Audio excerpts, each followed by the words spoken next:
నమస్తే విశ్లేషణాత్మక వార్తల సమాహారం శ్రీకాంత్ కేబుల్ వి న్యూస్ కి స్వాగతం. నేను జయ. బులెటిన్ ముందుగా హెడ్లైన్స్. సమాచార హక్కు చట్టం క్రింద వచ్చిన దరఖాస్తులను పరిష్కరించాలి. అధికారులు అర్జీదారులతో సమావేశం నిర్వహించిన రాష్ట్ర సమాచార హక్కు చట్టం కమిషనర్ తాంతియా కుమారి. అంబేద్కర్ భవన్ పేరు మారిస్తే సహించేది లేదన్న బిళ్ళా వసంతరావు. అటువంటి ఆలోచనలు మానుకోకపోతే ఉద్యమానికి శ్రీకారం చుడతామని హెచ్చరిక. మహిళా పార్లమెంటేరియన్ల సదస్సుకు సంఘీభావంగా నగరంలో భారీ ర్యాలీ నిర్వహణ. భారీగా పాల్గొన్న మహిళలు ఆకట్టుకున్న కళారూపాలు.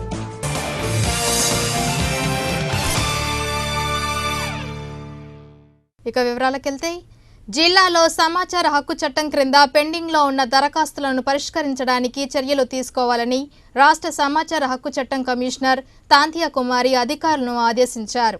సిపిఓ కాన్ఫరెన్స్ హాల్లో పలు శాఖల అధికారులతో ఆర్టీఐ కేసుల వివరాలపై సమీక్ష నిర్వహించారు. ఈ సమీక్షకు జిల్లా నలుమూలల నుంచి ఆర్టీఐ క్రింద దరఖాస్తు చేసుకున్న అభ్యర్థులు, అధికారులు హాజరయ్యారు. పలు కార్యాలయాల్లో ఆర్టీఐ క్రింద దరఖాస్తు చేసుకున్నా సరైన సమాధానం ఇవ్వలేదని అర్జీదారులు కమిషనర్ ఎదుట వాపోయారు. సంబంధిత అధికారులను పిలిచి క్షుణ్ణంగా విచారించారు. సమాచారం ఇవ్వని వారిపై శాఖాపరమైన చర్యలు తీసుకుంటామని తాంతియా కుమారి పేర్కొన్నారు.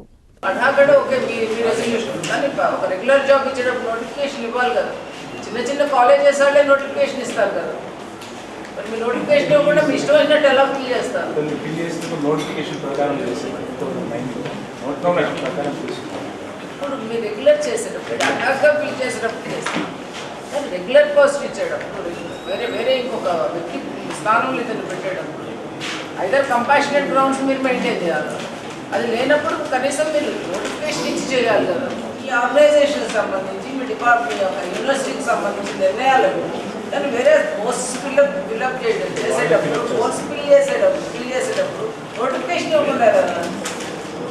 నోటిఫికేషన్ అసలు నోటిఫికేషన్ ఇవ్వడానికి మీరు మీటింగ్ పెట్టుకోవాలి ప్రకారం, ఆ తర్వాత నోటిఫికేషన్ ఇవ్వాలి. కానీ అసలు ఆ క్యాండిడేట్ కూడా మీరు మీటింగ్ పెట్టుకోవాలి, అది ఎలా చెల్లుతుంది? శాసనసభ స్పీకర్ కోడెల శివప్రసాదరావు నేతృత్వంలో ఈ నెల 10న జరగనున్న మహిళా పార్లమెంటేరియన్ల సదస్సుకు సంఘీభావంగా తెలుగు మహిళా నాయకురాలు టి అరుణ ఆధ్వర్యంలో నగరంలో భారీ ప్రదర్శన జరిపారు. మహిళలు పెద్ద సంఖ్యలో ఈ కార్యక్రమంలో పాల్గొని చేపట్టిన కళారూపాలు ఆకట్టుకున్నాయి. అద్దంకి బస్టాండ్ ఎన్టీఆర్ విగ్రహం వద్ద నుంచి కలెక్టరేట్ వరకు ప్రదర్శన కొనసాగింది. ఈ సందర్భంగా మహిళా పార్లమెంట్ సదస్సులో చర్చించాల్సిన అంశాలపై చర్చించారు. ఈ చట్టసభల్లో మహిళలకు 50% రిజర్వేషన్ బిల్లును వెంటనే పార్లమెంటులో ఆమోదింపచేయాలని, అన్ని రాజకీయ పార్టీలు తమ పార్టీ కమిటీల్లో కనీసం 33.3% మహిళలు ఉండేలా చూడాలని కోరారు. మహిళా చట్టాల అమలుకు ప్రత్యేకించి మహిళా పార్లమెంట్ సభ్యులతో ఒక పర్యవేక్షక కమిటీని ఏర్పాటు చేయాలన్నారు. దానికి అనుబంధంగా జిల్లా స్థాయిలో సమీక్ష సంఘాలను ఏర్పాటు చేసి వాటికి అధికారాలు ఇవ్వాలని కోరారు.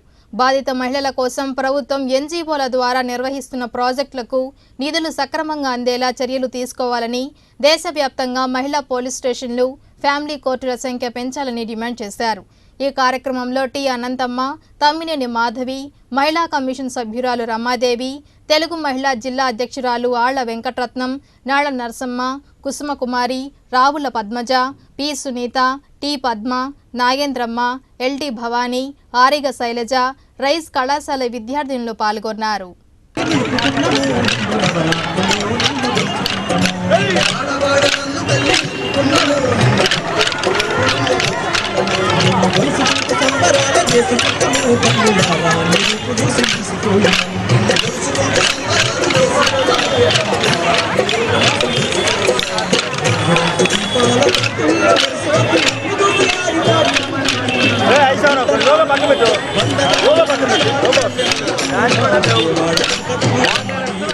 అమరావతిలో జరుగుతున్నటువంటి జాతీయ మహిళా పార్లమెంట్ కన్వెన్షన్కి సపోర్ట్గా ఈరోజు ఇక్కడ నుంచి మనం మద్దతుగా ర్యాలీ నిర్వహించడం జరుగుతుంది. మహిళా సంఘాలతోటి అట్లాగే విద్యార్థులతోటి ఈ ర్యాలీలో మేము 5 డిమాండ్స్ పెడతా ఉన్నాం.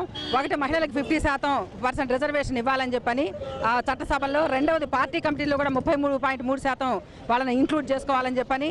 మూడవది, మహిళా పార్లమెంటరీ కమిటీ ఒకటి వేసి ఆ పార్లమెంటరీ కమిటీ ద్వారా అట్లాగే మహిళా చట్టాల ఇంప్లిమెంటేషన్ బాగా జరిగేట్టుగా కృషి చేయాలనేది ఒకటి. నాలుగోది, ఎన్జిఓలందరికీ కూడా నిధులు సక్రమంగా రిలీజ్ చేసేలాగా చేసి ఉజ్వల స్వధార లాంటి వాటికన్నిటికీ కూడా నిధులు సక్రమంగా అందేలా పార్లమెంట్ కమిటీ బాధ్యత తీసుకోవాలి. మహిళల్లో నాయకత్వ లక్షణాలు పెంచేందుకోసం శిక్షణ కార్యక్రమాలు ఏర్పాటు చేయాలి. అన్నిటికంటే మించి మేము పెడుతున్నది ఇంకో డిమాండ్ ఏంటంటే మహిళా పోలీస్ స్టేషన్ సంఖ్య, ఫ్యామిలీ కోర్టు సంఖ్య పెంచాలి.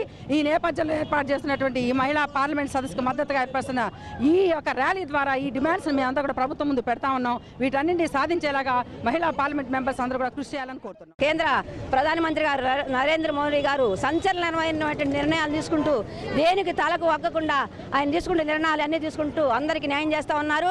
ఆయన మహిళా పక్షపాతి కాబట్టి మేము ఆయన ఒకటే కోరుకుంటున్నాం, సార్ మీరు మా ఇంట్లో దయించి మాకు కూడా మంచి అవకాశాలు ఇచ్చినట్టయితే మేము కూడా చట్టసభల్లోకి వచ్చి మీరు అంటారు స్వచ్ఛ భారత్ దాకా జనాలు శుభ్రం చేయండి వాళ్ళు అంటారు, మేము కూడా నీతి నిజాయితీలతోటి మంచిగా పాలన మీకు అందిస్తామని చెప్పేసి మేము కోరుకుంటున్నాం. ఆయన ఒకటే కోరుకుంటున్నాం, ఎన్ని కష్టాలు వచ్చినా ఏ పార్టీలు అడ్డు పెట్టినా కూడా మీరు చట్టసభల్లో ఈ మహిళా బిల్లును పాస్ చేయాలని కోరుకుంటున్నాం. తద్వారే ఆంధ్రప్రదేశ్ ముఖ్యమంత్రి వారి గారు ఈ రోజున ఆయన పడుతున్న తపన మహిళలకు ఏదో దృఢ సంకల్పంతో సంకల్పించినటువంటి ఇలాంటి కార్యక్రమాన్ని ఆయన కూడా చాలా అనుకూలంగా ఉన్నారు.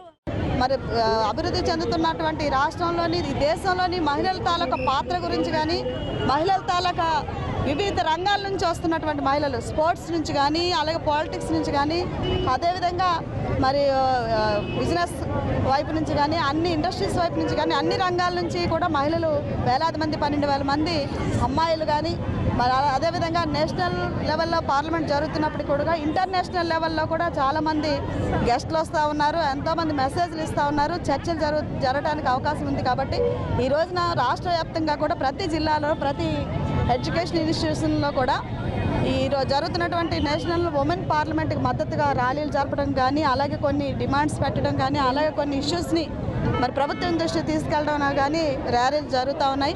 అదేవిధంగా రేపు జరగబోయే 10, 11, 12 తేదీల్లో జరగబోయే ఉమెన్ పార్లమెంట్ సదస్సుని కూడా సక్సెస్ చేయాలని చెప్పి అందరూ కూడా దీంట్లో పార్టిసిపేట్ చేయాలని నేను మనస్ఫూర్తిగా కోరుకుంటూ ఫిబ్రవరి 10, 11, 12 తేదీల్లో ఇబ్రహీంపట్నం పవిత్ర సంగమం ఘాట్ వద్ద తెలుగుదేశం పార్టీ ప్రతిష్టాత్మకంగా చేపడుతున్న మహిళా పార్లమెంట్ సదస్సుకు మహిళలు భారీగా తరలి రావాలని మహిళా కమిషన్ సభ్యురాలు తమ్మిశెట్టి రమాదేవి పిలుపునిచ్చారు. మహిళల అభివృద్ధి కోసం తెలుగుదేశం పార్టీ ఎన్నో సంక్షేమ పథకాలు ప్రవేశపెట్టిందని ఆమె పేర్కొన్నారు. మహిళా పార్లమెంట్ సదస్సుకు దేశ విదేశాల నుంచి ఎంతో మంది ప్రముఖులు విచ్చేనున్నట్లు తెలిపారు.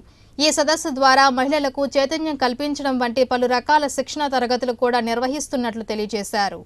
మహిళల్లో చైతన్యం తీసుకురావడానికి ఈ ప్రోగ్రాంని ఏర్పాటు చేయటం, వాళ్ళ కష్ట సుఖాలని తెలుసుకునేందుకు చిన్న వయసు నుంచే మహిళల్లో అంటే ఆడపిల్లల్లో ఒక చైతన్యం తీసుకురావడానికి అవేర్నెస్ తీసుకురావడం కోసం రాజకీయంగా ఏ విధంగా ఉండాలి, విద్యాపరంగా వైద్యపరంగా ఏ విధంగా ఉండాలనేది ప్రాక్టికల్గా అక్కడ ఆ 3 రోజుల పాటు అంటే అక్కడి నుంచి వచ్చే మేధావులందరి ద్వారా జరుగుతుంది ఈ ప్రోగ్రాము. ఆ అవేర్నెస్ తీసుకొచ్చి మహిళల్లో చైతన్యం తీసుకొచ్చేది కాకుండా మేము ఒక ముఖ్య డిమాండ్గా ఒకటి పెడుతున్నాము. ఏంటంటే మహిళలము ఆర్థికంగా సామాజికంగా మన హక్కుల కోసం మనం పోరాడేదానికి ఎన్నో అవకాశాలు ఉన్నాయి. కానీ నిరాధారణకు గురయ్యి తల్లిదండ్రులు వదిలేసిన హిజ్రాల గురించి ఒక విషయాన్ని మేము డిమాండ్గా పెట్టదలుచుకున్నాము.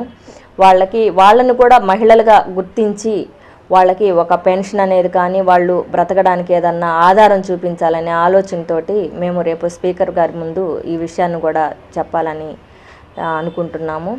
ఏదేమైనా కానీ ఈ ప్రోగ్రామ్ని 10,000 మంది విద్యార్థులతో జరుగుతుంది కాబట్టి అందరూ కూడా ఈరోజు మార్నింగు మన డిపో మేనేజర్ గారు కూడా అక్కడికి వెళ్ళే ప్రతి ఒక్కళ్ళకి కూడా ఉచితంగా ఏర్పాట్లు చేస్తున్నామని చెప్పారు. రావడానికి పోవడానికి కూడా చాలా సంతోషదగ్గ విషయము. అందరు కూడా పార్టిసిపేట్ చేసి ఈ నేషనల్ ఉమెన్స్ పార్లమెంటు ఈ కార్యక్రమాన్ని జయప్రదం చేస్తారని ఆశిస్తున్నాను. ప్రకాశం జిల్లాలో మార్చి 9న జరగనున్న ఎమ్మెల్సీ ఎన్నికల ప్రవర్తన నియమావళి సమర్థ అమలుకు రాజకీయ పార్టీలని సహకరించాలని జిల్లా రెవెన్యూ అధికారి, ఎమ్మెల్సీ ఎన్నికల సహాయ అధికారి డాక్టర్ ఎన్ ప్రభాకర్ రెడ్డి అన్నారు. సిపిఓ సమావేశ మందిరంలో రాజకీయ పార్టీల ప్రతినిధులతో జరిగిన సమావేశంలో ఆయన మాట్లాడారు. ఈ నెల 6న పట్టభద్రులు, ఉపాధ్యాయ నియోజకవర్గాలకు ఎన్నికల షెడ్యూల్ జారీ అయ్యి ప్రవర్తన నియమావళి అమల్లోకి వచ్చిందన్నారు. ప్రతి ఒక్కరూ దానికి లోబడి నడుచుకోవాలన్నారు. నామినేషన్ స్వీకరించే ఈ నెల 20 వరకు ఓటర్ల జాబితా ఆధునీకరిస్తామన్నారు. రాజకీయ పార్టీల విధానాలపైనే మాట్లాడాలని, వ్యక్తిగతంగా ఎవరిని విమర్శించరాదన్నారు. ఈ సమావేశంలో తేదాపా జిల్లా కార్యదర్శి కొమ్మూరు రవిచంద్ర, కాంగ్రెస్ నాయకుడు గాది లక్ష్మారెడ్డి, సిపిఐ నగర కార్యదర్శి యు ప్రకాష్ రావు, సిపిఎం నాయకులు పి ఆంజనేయులు, వైకాపా వాణిజ్య విభాగం అధ్యక్షుడు క్రాంతికుమార్, బీజేపీ నాయకుడు నాగేంద్ర యాదవ్, అదనపు SP Devasahayam, SP DSP U నాగరాజుతో పాటు పలువురు అధికారులు పాల్గొన్నారు.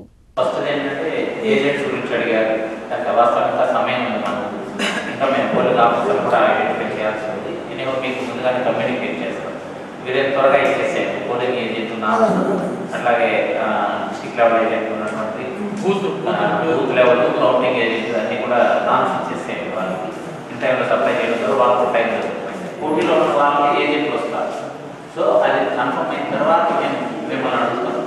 ఇది మామూలు అవకాశం వచ్చిన కాబట్టి మాట్లాడుకుంటున్నాం.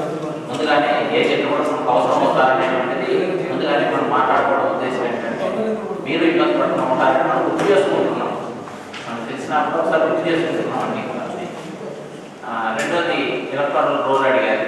దానికి సంబంధించి మనకు ఇష్యూస్ అన్నీ కూడా మొన్నటి వరకు కూడా డిస్పోజ్ చేశారు. కంప్లీట్గా డిస్పోజ్ అయిపోయాయి. దాంట్లో ఏవైతే ఎలిజిబుల్ అని చేసిందో డిలీట్ చేశారు. ఎలిజిబుల్ ఏదైతే ఉందో అది ఉదాహరణకి ఫలానా సర్టిఫికేట్ అటెస్టేషన్ లేదు, లేదంటే ఫలానా ఇది లేదు ఉంటే అవన్నీ కూడా వెరిఫై చేయించి రెక్టిఫై చేయించేసి ఎలిజిబుల్ అయితే ఉంచారు. ఎలిజిబుల్ కావాలని తీసేసారు. అంబేద్కర్ భవనం పేరు మార్చితే ప్రాణత్యాగానికైనా సిద్ధమవుతామని బిళ్ళా వసంతరావు ప్రభుత్వ అధికారులను హెచ్చరించారు. అంబేద్కర్ భవనం ఏ ప్రజాప్రతినిధి, ప్రభుత్వ అధికారి సొత్తు కాదని, ప్రజల భాగస్వామ్యంతో నిర్మితమైందని ఆయన పేర్కొన్నారు. ఇటీవల తెలుగుదేశం పార్టీ నాయకులు పేరు మార్చుతామని ప్రకటించడం బాధాకరమన్నారు. అంబేద్కర్ భవనం పేరు మార్చి జగజ్జీవన్ భవన్గా నామకరణం చేస్తే దళితుల మధ్య తగాదాలు ఏర్పడతాయన్నారు. జగజ్జీవన్ భవన్కు రిమ్స్ వెనుక వైపు స్థలం కేటాయించాలని, అందులో నూతన భవనాన్ని నిర్మించాలని వసంతరావు కోరారు. ఇకనైనా అధికారులు, ప్రజాప్రతినిధులు ఇలాంటి ఆలోచనలు మానుకోవాలని ఆయన హితవు పలికారు.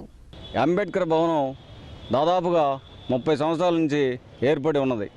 మరి ఈ అంబేద్కర్